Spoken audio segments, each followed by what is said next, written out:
Shalom, Assalamualaikum warahmatullahi wabarakatuh. Pada kesempatan kali ini, saya akan membahas tentang cara belajar kecerdasan buatan atau AI dan metrik performa metode pembelajaran AI. Namun sebelum itu, perkenalkan, nama saya Iman Nabaratiku dengan NIM 224611039 dari kelas 3D. Yang pertama di sini yaitu cara belajar kecerdasan buatan atau AI. Yang pertama itu supervised learning, yang kedua itu unsupervised learning, yang ketiga itu reinforcement learning. Kemudian yang pertama itu supervised learning. Supervised learning adalah metode machine learning di mana model dilatih menggunakan data yang sudah diberi label. Kemudian cara belajarnya mengenali pola antara input dan output agar bisa memprediksi data baru. Prosesnya meliputi pengumpulan dan pembersihan data, pembagian dataset menjadi training dan test set, pemilihan algoritma sesuai masalah atau klarifikasi atau regresi, pelatihan model, evaluasi performa, dan akhirnya penggunaan model untuk prediksi data baru. Nah, di sini terdapat gambar, di mana gambar ini terdapat gambar sayuran. Di sini label di sini terdapat gambar sayur yaitu tomat, wortel, dan paprika. Kemudian pada labelnya terdapat di sini sudah diberi label. Kemudian data dimasukkan ke dalam machine learning. Di sini model belajar mengenali pola seperti warna, bentuk, ciri visual, dan menggantikannya dengan label yang benar. Kemudian di sini akan diberi label. Kemudian pada outputnya di sini AI sudah mengenali yang mana itu wortel, paprika, dan tomat. Kemudian implementasi di dunia nyata. Di bidang kesehatan, model ini biasa digunakan untuk memprediksi penyakit berdasarkan rekam medis pasien. Di sektor keuangan, supervised learning membantu mengidentifikasi transaksi yang mencurigakan atau potensi penipuan. Sementara di e-commerce, metode ini digunakan untuk memberikan rekomendasi produk kepada pengguna berdasarkan riwayat pembelian dan preferensi mereka.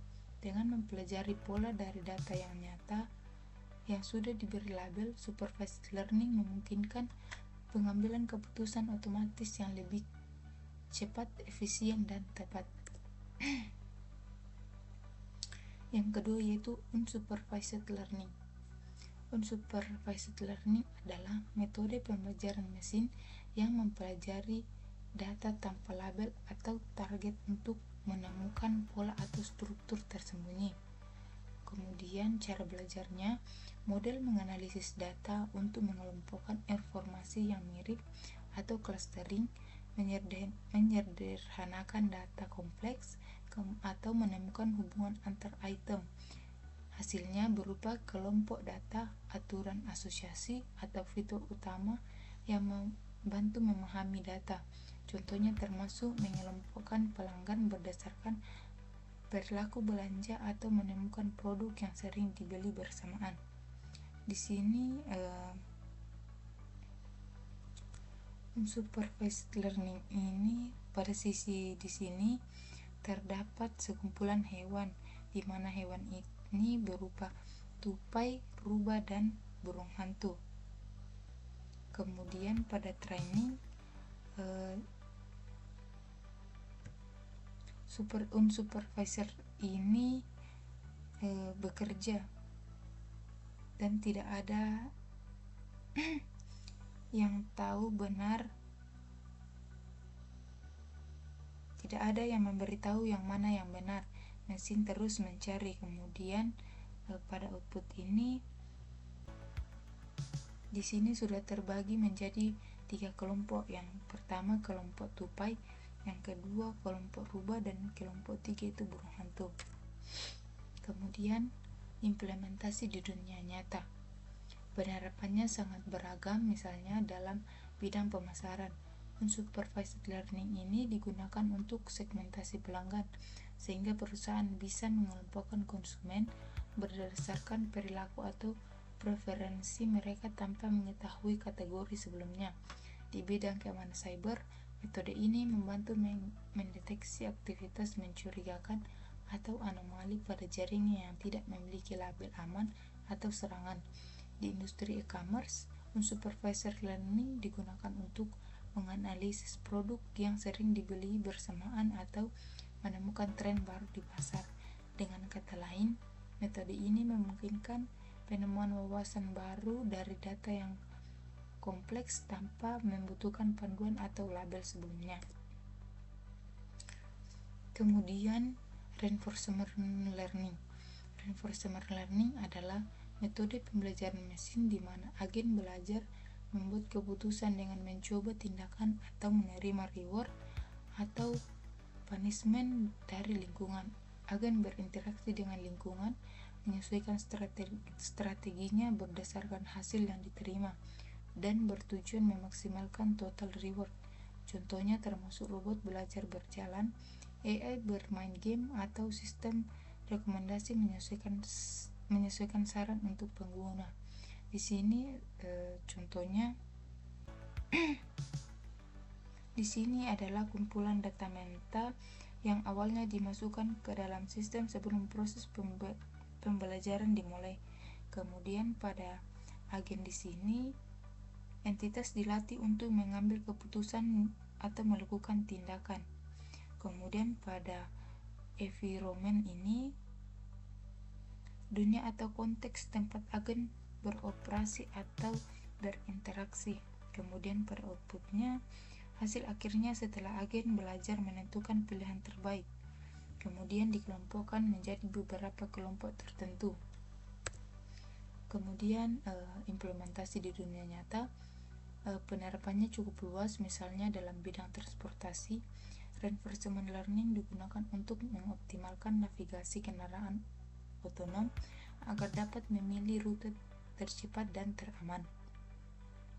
Di industri permainan atau game, metode ini memungkinkan agen belajar strategi terbaik untuk memenangkan permainan melalui trial dan error.